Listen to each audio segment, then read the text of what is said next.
जय हिंद। अब तक के वीडियो में हमने पृथ्वी की आंतरिक संरचना, चट्टान के प्रकार, इसके बाद आंतरिक बल, बाह्य बल, ज्वालामुखी, भूकंप, इन सब चीज़ों को पढ़ लिया है। आज के वीडियो में हम वायुमंडल के बारे में जानेंगे। वायुमंडल किसे कहते हैं, वायुमंडल किस किस चीज़ से मिलकर बना हुआ है और वायुमंडल कितने परतों में बटा हुआ है। इसको जानने से पहले हम लोग ये भी जानेंगे कि हमारा जो पृथ्वी है कितने मंडल में विभाजित है। जैसे हम सभी सुनते होंगे, एक स्थल मंडल, दूसरा जल मंडल, तीसरा वायुमंडल और कभी कभी जैवमंडल। ये क्या होता है, इन सभी बातों को भी हम जानेंगे। सबसे पहले हम देखते हैं वायुमंडल किसे कहते हैं। तो इसे हम लोग कहेंगे पृथ्वी सतह के चारों तरफ उपस्थित गैसों का मंडल या गैसों का आवरण वायुमंडल कहलाता है। जैसे हमारा पृथ्वी गोल है, पृथ्वी अपनी ओर किसी भी चीज़ों को खींचती है। ये पृथ्वी का अपना गुरुत्व होता है, जिसके कारण पृथ्वी अपनी ओर किसी भी चीज़ों को आकर्षित करती है। तो गैसों को भी पृथ्वी अपनी ओर बांध के रखती है। इसे ही हम लोग गैसों का आवरण कहते हैं, जिसे हम लोग वायुमंडल कहते हैं। पृथ्वी सतह के चारों तरफ उपस्थित गैसों का मंडल वायुमंडल कहलाता है। पृथ्वी जो कि सौरमंडल का एक महत्वपूर्ण सदस्य है, के चारों तरफ वायुमंडल की उपस्थिति है। वायुमंडल में उपस्थित गैसें स्वतंत्र कण का उदाहरण है तथा पृथ्वी के गुरुत्व के कारण पृथ्वी सतह के चारों तरफ एक आवरण के रूप में उपस्थित हैं। इन बातों को हम जान लिए हैं कि पृथ्वी अपनी ओर किसी भी चीज़ों को आकर्षित करती है। ये पृथ्वी का अपना गुरुत्व है, जिसके कारण पृथ्वी अपनी ओर गैसों को बांध के रखती है। लेकिन इसकी भी एक सीमा होती है, कहाँ तक पृथ्वी अपनी ओर किसी गैसों को बांध के रखेगी, इसे हम आगे जानेंगे। जैसे अगर हम किसी भी चीज़ों को 3200 किलोमीटर से दूर कर देंगे तो पृथ्वी उसे अपनी ओर आकर्षित नहीं करेगी। और वायुमंडल एक कहा जा सकता है, वायुमंडल वायु का आवरण ये लगभग पृथ्वी सतह के 1000 किलोमीटर तक उपस्थित है, जबकि हमारा पृथ्वी का गुरुत्व 3200 किलोमीटर अप्रॉक्स ये काम करता है। 3200 किलोमीटर तक पृथ्वी अपनी ओर किसी भी वस्तु को आकर्षित करती है। वायुमंडल वास्तव में क्या है, अब इसे जानेंगे। वायुमंडल वास्तव में गैसों की एक सुरक्षात्मक परत है जो पृथ्वी पर सही भी प्रकार के जीवन को आश्रय देती है, साथ ही साथ पृथ्वी के तापमान को भी संतुलित रखती है। इसे हम ऐसे समझें, अगर हमारे वायुमंडल में आज ऑक्सीजन गैस नहीं होती तो क्या हमारा पृथ्वी पर जीवन संभव होता? अगर हमारे पृथ्वी पर नाइट्रोजन गैस नहीं होती तो पेड़ पौधे नाइट्रेट्स कहाँ से लेते? हमारा जीवन पृथ्वी पर संभव ही नहीं हो पाता। पृथ्वी पे अगर मध्यमंडल नहीं होता तो हमेशा हमारे पृथ्वी पे बड़े बड़े पत्थर गिरते, हमारा पृथ्वी नष्ट हो सकता था। तो इन सभी चीज़ों से हमारा पृथ्वी का वायुमंडल ही बचाता है और हमारे पृथ्वी पे आज के समय में जीवन संभव है। हमारा पृथ्वी 4 मंडल में विभाजित है, स्थल मंडल, जल मंडल, वायुमंडल और जैवमंडल। स्थल मंडल को हम लिथोस्फीयर, जल मंडल को हाइड्रोस्फीयर और वायुमंडल को एटमॉस्फेयर, और एक हमारा आता है बायोस्फीयर, जिसे हम लोग जैवमंडल कहते हैं। बायोस्फीयर को हम लोग कह सकते हैं जहाँ जहाँ जीवन संभव है वो सभी हमारा जैवमंडल है। तो जैवमंडल के अंतर्गत ये तीनों भी आ सकते हैं, स्थल मंडल, जल मंडल, वायुमंडल। अब हमने वायुमंडल को लगभग समझ लिया। वायुमंडल पृथ्वी सतह पर उपस्थित 4 प्रमुख मंडलों में से एक है। पृथ्वी के उत्पत्ति के पश्चात निर्मित प्रारंभिक वायुमंडल आदि वायुमंडल कहलाता है। आदि मतलब प्राचीन, जो कि आज के वायुमंडल से सर्वथा भिन्न था। इसे हम लोग इस प्रकार भी समझ सकते हैं, जैसे जब हमारा पृथ्वी का निर्माण हुआ तो हमारा पृथ्वी प्रारंभ में एक आग के गोले के समान थी। सबसे पहले इसका बाहरी भाग ठंडा हुआ, जिसे हम लोग लिथोस्फीयर, स्थल मंडल कहें। तो प्रारंभ में पृथ्वी पे ज्वालामुखी विस्फोट सर्वाधिक होते थे और इतना ज्वालामुखी विस्फोट होता था कि पृथ्वी पर सर्वाधिक मात्रा में जलवाष्प, carbon dioxide gas, nitrogen gas थे। कहीं भी ऑक्सीजन का नामो निशान नहीं था, या यूँ कह सकते हैं हमारा ऑक्सीजन फ्री स्टेट में नहीं था, किसी न किसी के साथ ये रिएक्शन करके ही थे। स्वतंत्र अवस्था में हमारा ऑक्सीजन नहीं था जो आज हम लोग सांस लेने में प्रयोग करते हैं। तो हमारे पृथ्वी पे सबसे पहले जन्म हुआ शैवाल का, और ये शैवाल ने ही कार्बन डाइऑक्साइड का प्रयोग करके CO2 को ऑक्सीजन में बदला, जिसके कारण आज के समय में हमारा जीवन इस लिथोस्फीयर स्थल मंडल पे संभव हो पाया। तो हमारे पृथ्वी पे सबसे पहले शैवाल, जिसे हम लोग फंगस कहते हैं, इसमें क्लोरोफिल पाया जाता है, यही सबसे पहले प्रकाश संश्लेषण का काम किए थे। तो हमारे पृथ्वी पे ऑक्सीजन की उत्पत्ति हुई। जैसे आद्य वायुमंडल हमारा जल वाष्प, carbon dioxide gas, nitrogen, ammonia, methane, और आज के वायुमंडल में nitrogen, oxygen, carbon dioxide, vapour, argon, ये सभी गैस हैं। कुछ अक्रिय गैस भी हैं जो किसी के साथ रिएक्शन तो नहीं करते हैं, लेकिन ये क्रिप्टन, ज़ेनॉन, रेडॉन और कुछ हाइड्रोजन भी हैं, और हीलियम भी हमारे वायुमंडल में उपस्थित है। हमारा वायुमंडल का संगठन क्या है, कंपोजिशन, किस किस चीज़ से हमारा वायुमंडल बना है? सर्वाधिक मात्रा में गैस, उसके बाद कुछ डस्ट पार्टिकल और जल वाष्प, इन सभी चीज़ों से मिला के हमारा वायुमंडल बना है। सबसे पहले हम डस्ट पार्टिकल जानेंगे। ये डस्ट पार्टिकल क्या काम करते हैं हमारे? ये डस्ट पार्टिकल रेत के कण नहीं है, ये जो बालू के छोटे छोटे कण हैं ये हमारे डस्ट पार्टिकल नहीं है, ये सल्फर, लेड, इसके कण होते हैं। ये हमारे सबसे निचले वायुमंडल में अधिक मात्रा में उपस्थित होते हैं। ये हमारे तापमान को भी नियंत्रित करते हैं, प्रकाश का प्रकीर्णन भी करते हैं, संघनन में सहायक होता है, जिसके कारण हमारे पृथ्वी पर वर्षा भी हो पाती है। उसके बाद हमारा दूसरा कंपोजिशन संगठन जलवाष्प है, जो कि जल चक्र, वाटर साइकिल का एक घटक है, वर्षा के लिए जिम्मेवार है और तापमान संतुलन में सहायक है। ये जलवाष्प भी हमारा ग्रीन हाउस गैस के अंतर्गत ही आता है। अगर ज़्यादा जलवाष्प हो जाएगा तो ये हमारे तापमान को भी बढ़ा सकती है। गैस में हमारा मुख्यतः ऑक्सीजन, इसे हम लोग जीवनदायिनी या कह सकते हैं जीवन देने वाली गैस भी कहते हैं। श्वसन में सहायक होता है और जलने में भी सहायक होता है।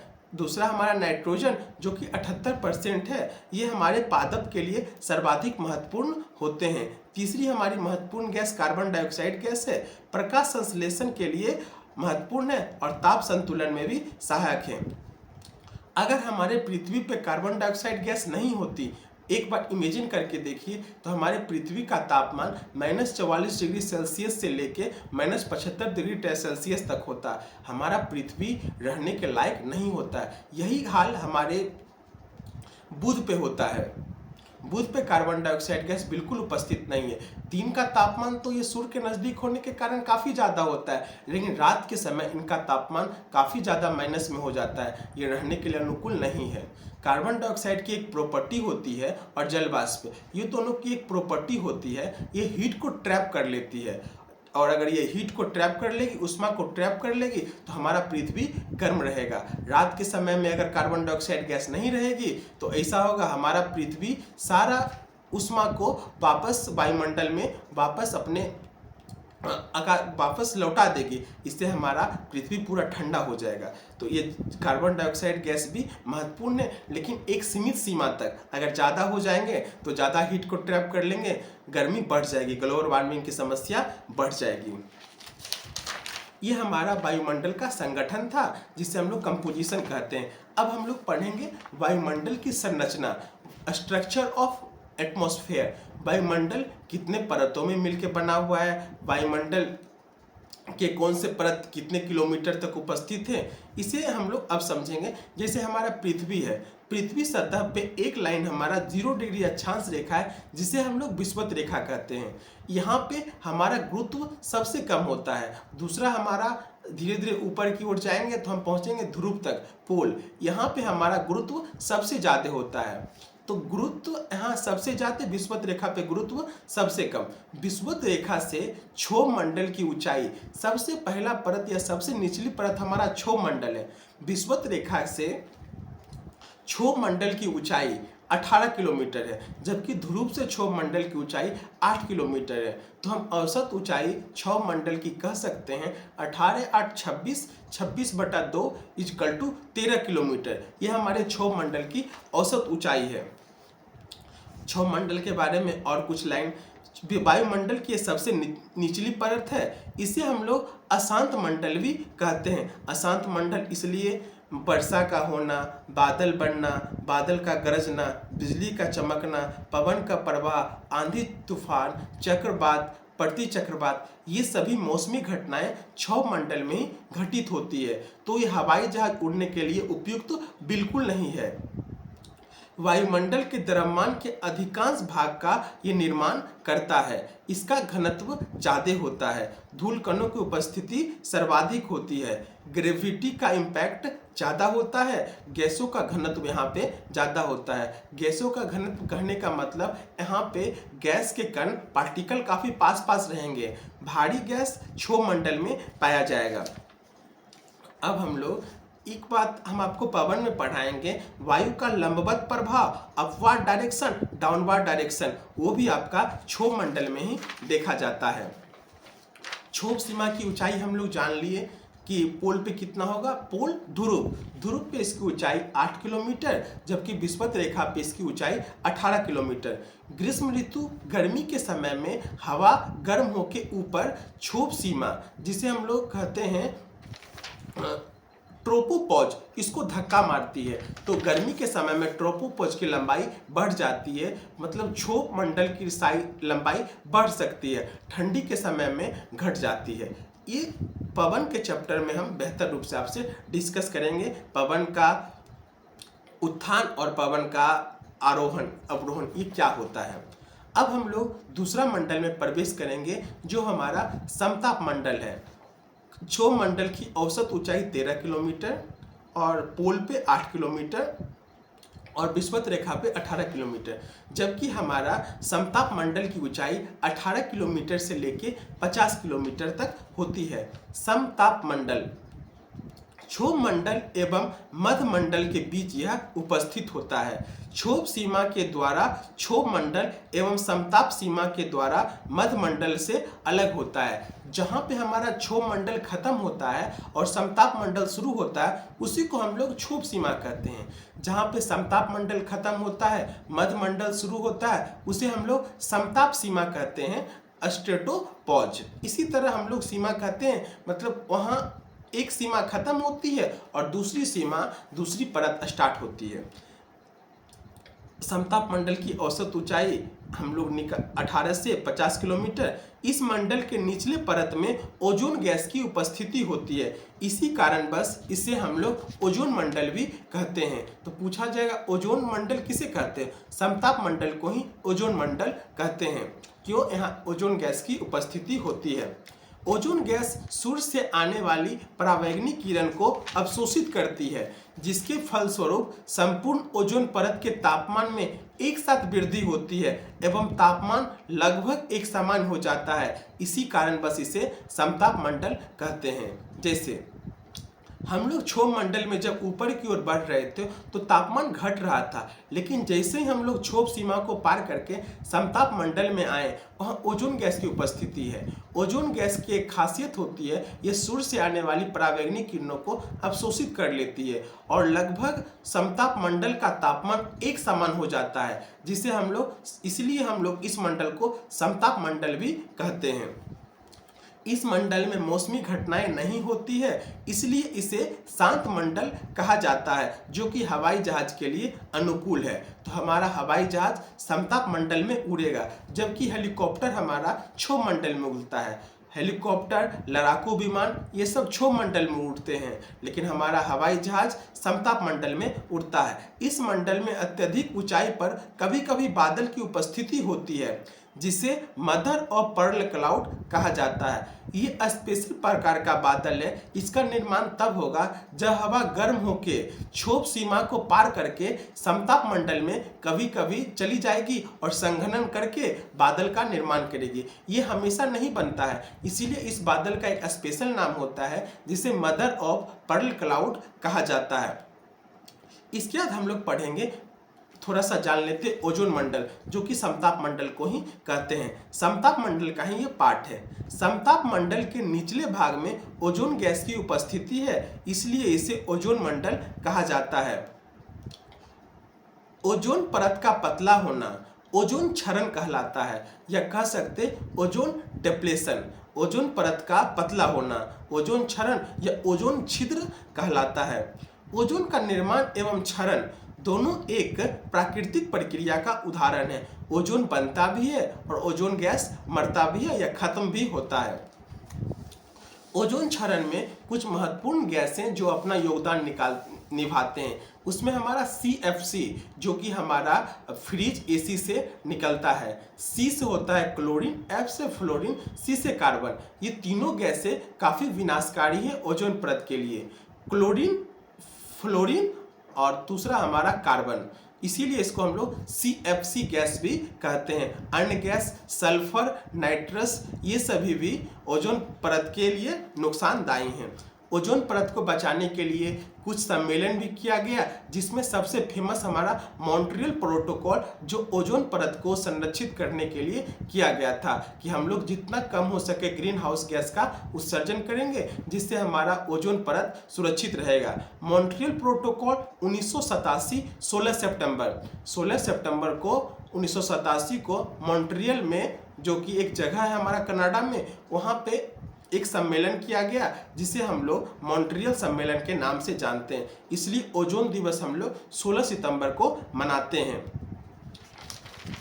अब हम लोग मध्यमंडल को पढ़ेंगे। समताप मंडल तथा आयन मंडल के मध्य उपस्थित वायुमंडल की परत मध्यमंडल कहलाती है। इसकी एवरेज हाइट 50 किलोमीटर से 80 किलोमीटर तक होती है।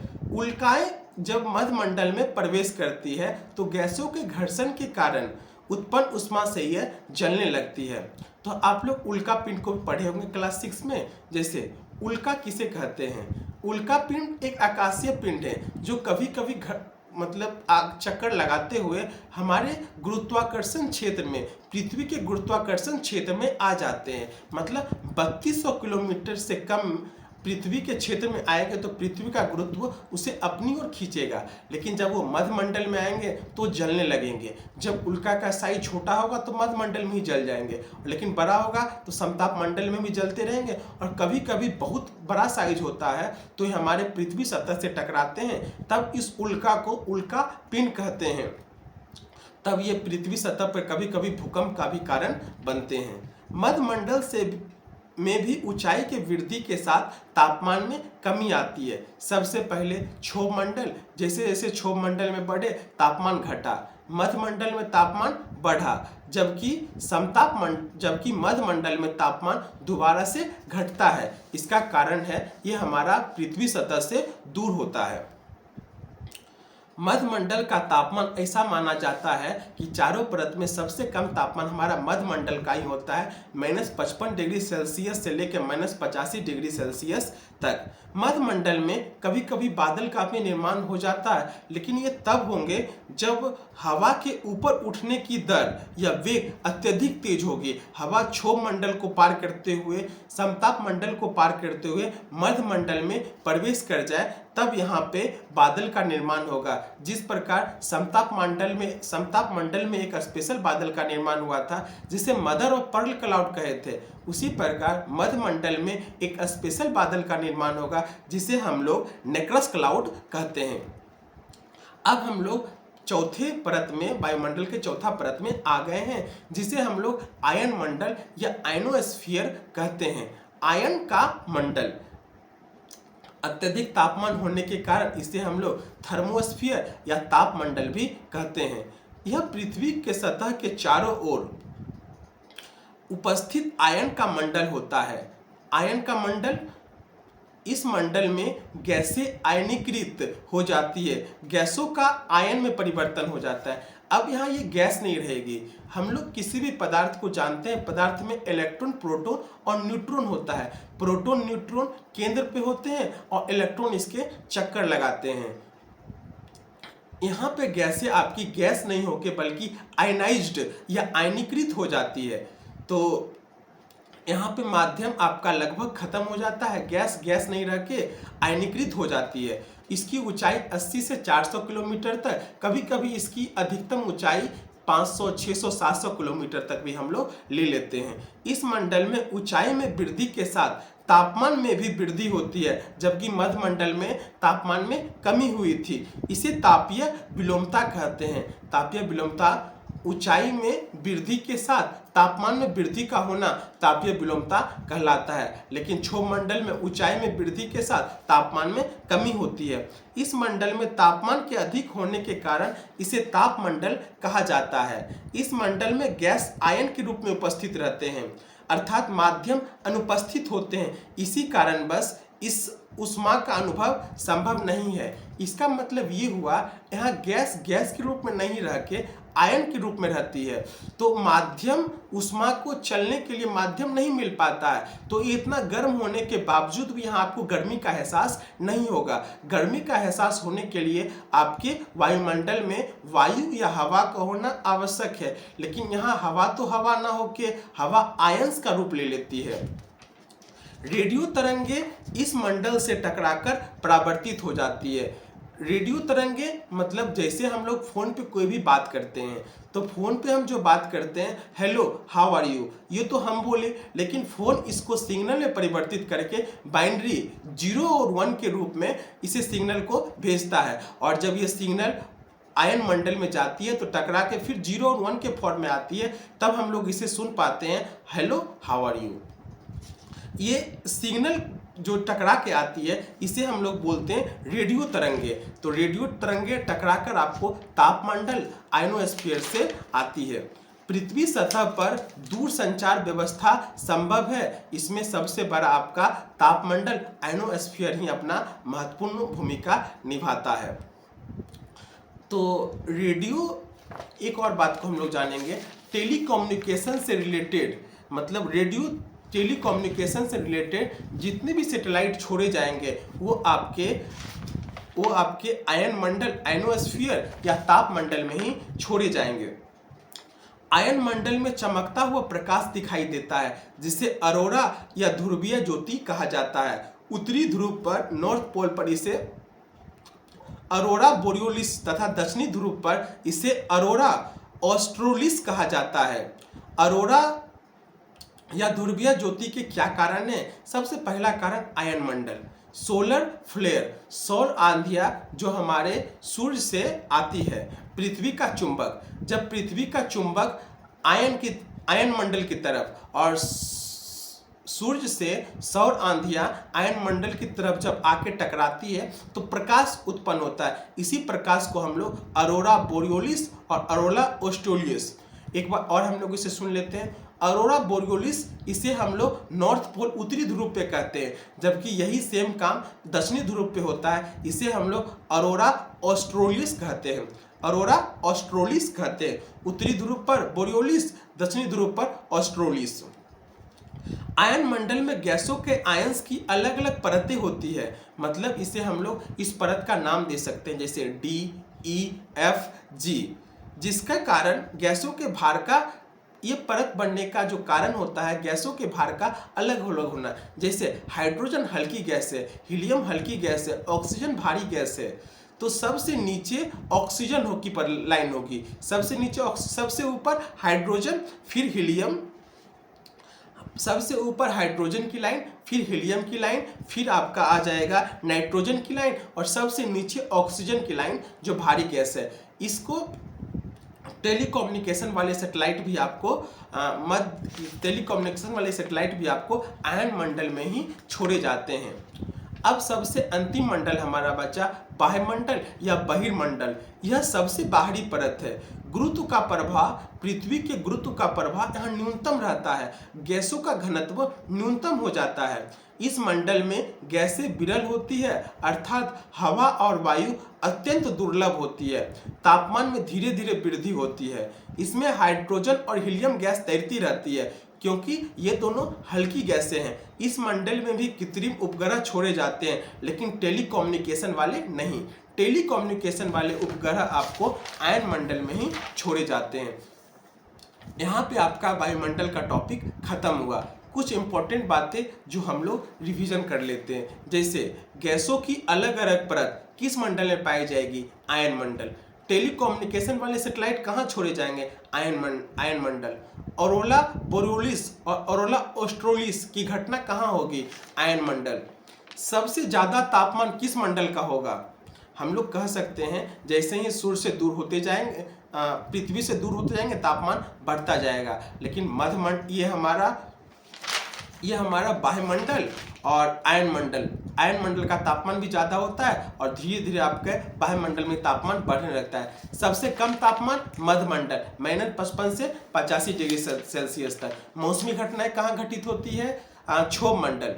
मौसमी घटनाएं कहाँ घटित होती है? क्षोभ मंडल। वायुयान या हवाई जहाज उड़ने के लिए अनुकूल जगह समताप मंडल। ओजोन मंडल किसे कहते हैं? समताप मंडल को। तो आज का टॉपिक हमारा वायुमंडल खत्म हुआ। अगले टॉपिक में हम लोग कुछ छोटी छोटी बातों को, सूर्य किसे कहते हैं, तारा किसे कहते हैं, आकाशगंगा किसे कहते हैं, ये सभी बातें को जानेंगे। धन्यवाद।